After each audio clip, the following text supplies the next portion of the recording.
Damascus, what are you doing to me? Nizar Qabbani 1. My voice rings out, this time, from Damascus. It rings out from the house of my mother and father in Sham.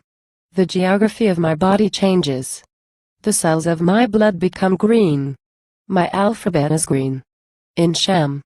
A new mouth emerges from my mouth, a new voice emerges from my voice, and my fingers become a tribe too. I return to Damascus riding on the backs of clouds, riding the two most beautiful horses in the world, the horse of passion, the horse of poetry. I return after 60 years to search for my umbilical cord, for the Damascene barber who circumcised me, for the midwife who tossed me in the basin under the bed and received a gold lira from my father. She left our house on that day in March of 1923, her hands stained with the blood of the poem 3. I return to the womb in which I was formed. To the first book I read in it.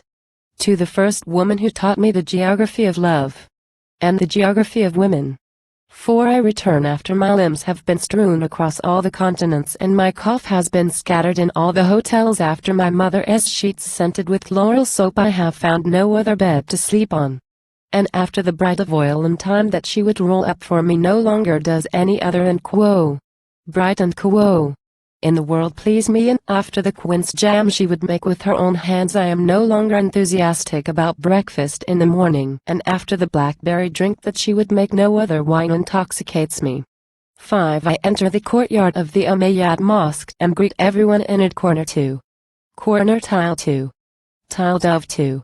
Dove. I wander in the gardens of Kufi script and pluck beautiful flowers of God's words, and hear with my eye the voice of the mosaics and the music of agate prayer beads. A state of revelation and rapture overtakes me, so I climb the steps of the first minaret that encounters me, calling, come to the jasmine, come to the jasmine. 6. Returning to you, stained by the rains of my longing, returning to fill my pockets with nuts, green plums, and green almonds, returning to my oyster shell, returning to my birthbed for the fountains of Versailles. No compensation for the Fountain Cafe and Les Halls in Paris is no compensation for the Friday Market, and Buckingham Palace in London is no compensation for us. Palace and the pigeons of San Marco and Venice are no more blessed than the doves in the Umayyad Mosque, and Napoleon's tomb in Les Invalides is no more glorious than the tomb of Salah al-Din al-Ayyubi. 7. I wander in the narrow alleys of Damascus.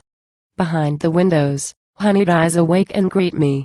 The stars wear their gold bracelets and greet me, and the pigeons alight from their towers and greet me, and the clean Shami cats come out who were born with us, grew up with us, and married with us, to greet me.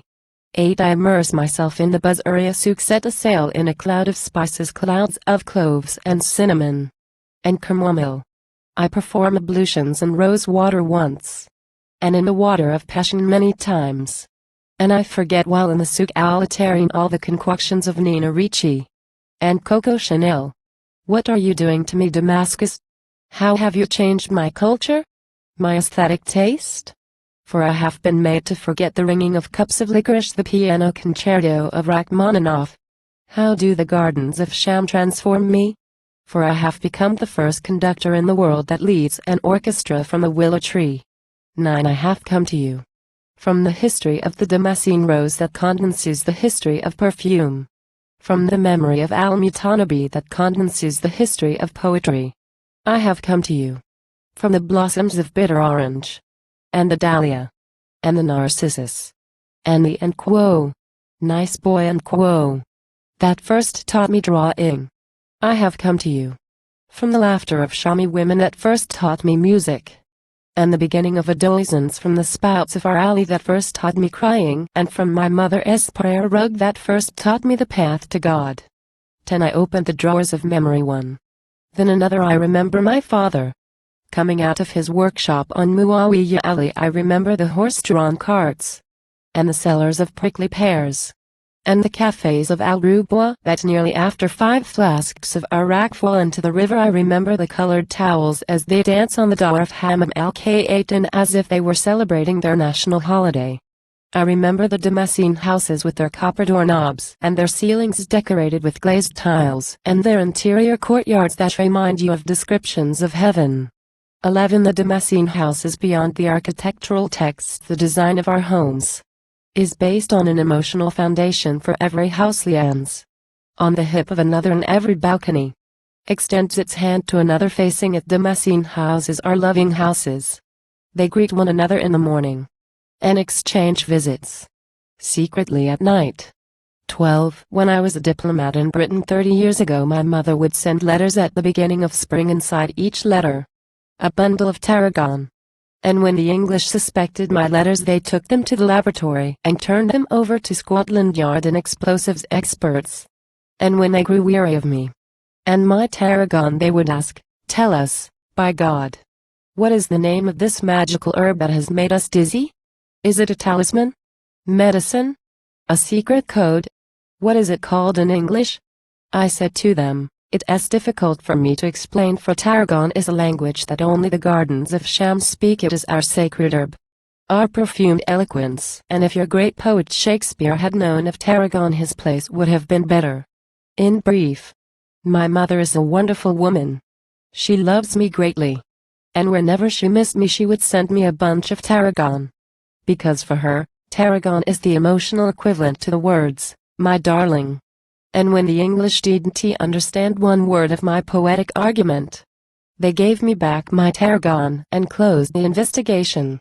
13. From Qanasad Basha, Abu Khalil al-Qabbani emerges in his damask robe and his brocaded turban, and his eyes haunted with questions. Like Hamlet, as he attempts to present an avant-garde play, but they demand carriage's end. He tries to present a text from Shakespeare. They ask him about the news of Alzar. He tries to find a single female voice to sing with him. Oh, that of Sham! They load up their Ottoman rifles and fire into every rose tree that sings professionally.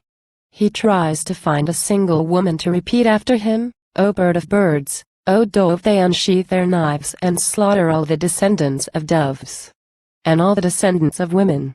After 100 years, Damascus apologized to Abu Khalil al-Qabbani, and they erected a magnificent theater in his name. 14. I put on the jubba of Muhyi al-Din ibn al-Arabi. I descend from the peak of Mount Qasayun, carrying for the children of the city peaches, pomegranates, and sesame halawa, and for its women, necklaces of turquoise and poems of love. I enter a long tunnel of sparrows, gaily flowers, hibiscus, clustered jasmine, and I enter with questions of perfume. And my school bag is lost from me, and the copper lunch case in which I used to carry my food, and the blue beads that my mother used to hang on my chest. So people of Sham, he among you who finds me, let him return me to Mutaz, and God's reward will be his. I am your green sparrow. People of Sham, so he among you who finds me, let him feed me a grain of wheat. I am your Damascene rose.